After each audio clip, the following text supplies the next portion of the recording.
think I've learned that you can't give up, that if you believe in your vision, you need to try, often at the same time, 100 different ways to get through.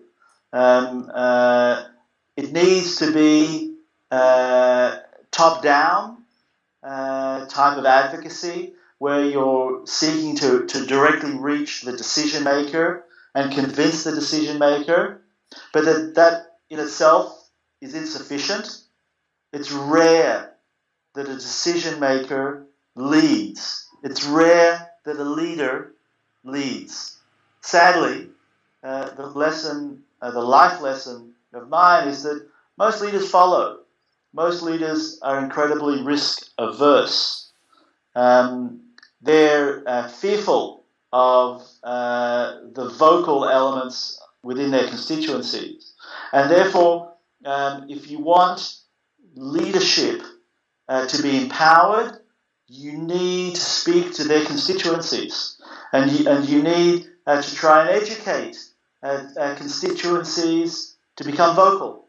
So that, I think one of the greatest lessons in my life, beyond if you believe in the vision, you simply just don't give up.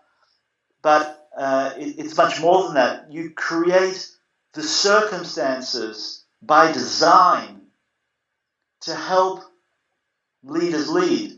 And that means providing the scientific data, the economic data, the rationale as to why this makes sense for them as leaders, as representatives of a community, of a country. But you also very much have to invest in their constituency. It could be, in our experience, what's been very effective is to work with youth, is to work with community activists, is to work with mayors, so that it's the unexpected school principal that comes and asks questions. Well, why isn't my community working on water issues with my neighbouring community? And the mayor jumping into the Jordan River with his neighbouring mayor as an act of solidarity, as an act of identification that actually the current status quo creates us both as losers. And we don't want to be losers. We want to be winners. We want to see a healthy river, being the River Jordan, not a sewerage canal. So a strong lesson has very much been that leaders don't. It's the exception that leaders lead. It's the exceptional person that will stand up and state that I'm going to advance my vision. Most leaders are conservative, are risk averse, and therefore you need to help them to become risk takers.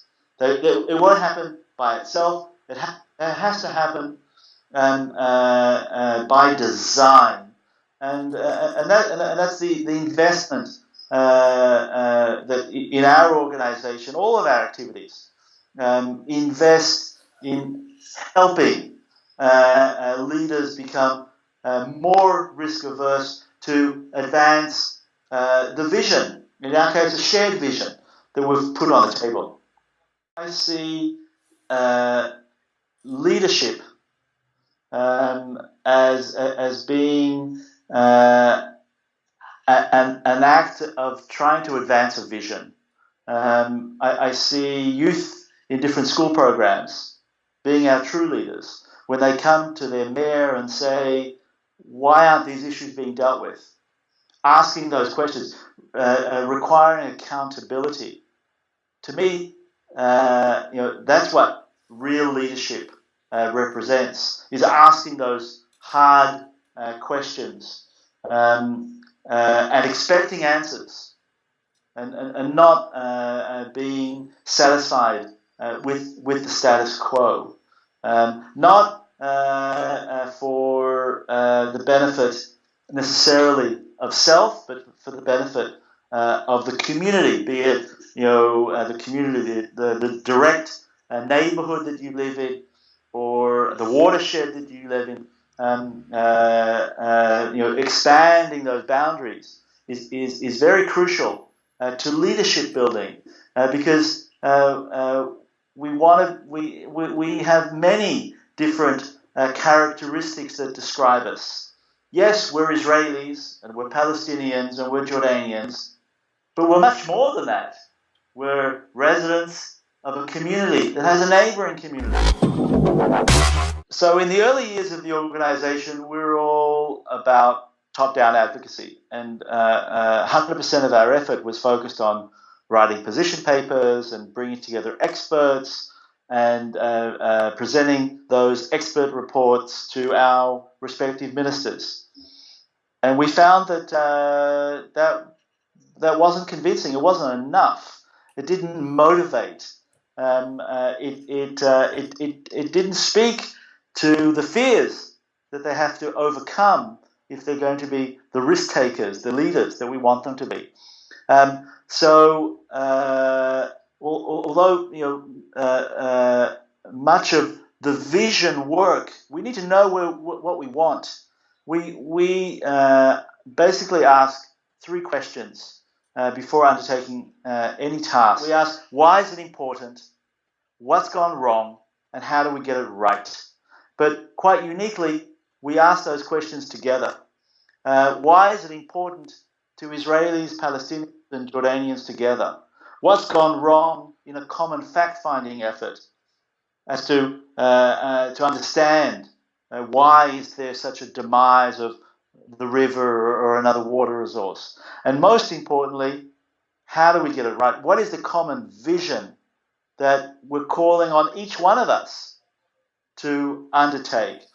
And I think that's very important. Without without going through those 3 steps together at a professional level, then we can't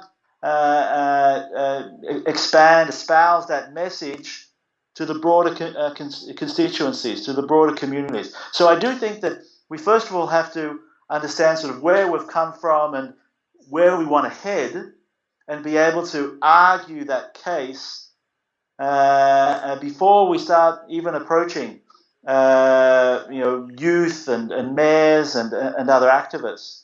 But in that process of speaking with the youth and the activists and the mayors, we also come to new understandings. So it's not a static, it's a dynamic process that continuously we learn from and require buy-in from the communities that we seek to work from, that we seek to work with.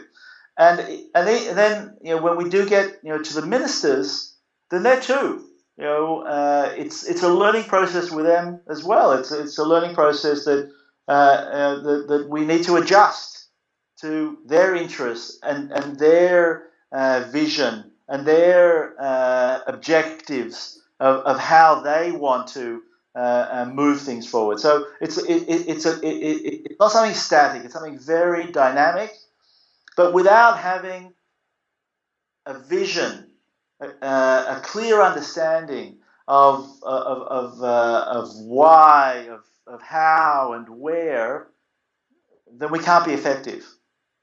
Differently by going in a parallel fashion right from the beginning. And all new projects that we launch take on that parallel approach of top-down advocacy and bottom-up community work right from the beginning. So right from the beginning, we'll commission either our own staff of experts or as external consultants from our 3 countries as experts to look at that visionary approach. But at the same time, to be working with the local communities. And I think the best place to start is actually schools. We find it's youth ages from 14 to 17 that have a sufficient comprehension, are able to get their hands dirty, are able to go out and see the reality of each side, and be willing, because of relative youth and not being boxed into specific interests. To be willing to ask those hard questions very openly, sometimes in a naive approach, but in an approach that is often non-confrontational.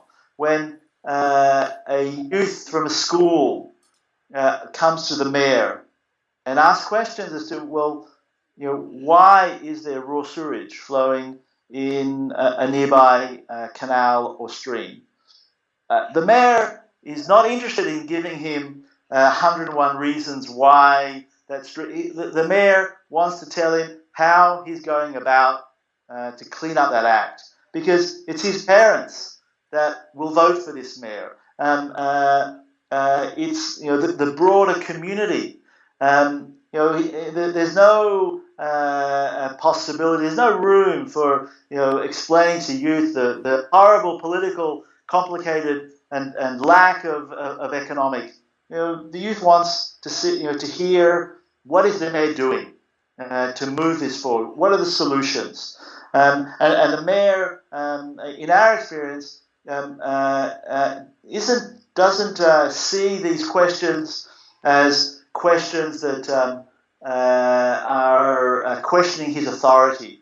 It comes across in a far more gentle, non-adversarial manner. Had we as environmentalists led these issues alone, then it would remain an adversarial process. Well, this is your interest, it's not necessarily my interest. But by involving the broader constituency, it very much becomes the interest of the leadership within that community, and it's far more effective not to head straight in an adversarial manner, but to identify the common interests, the self-interest, to move forward.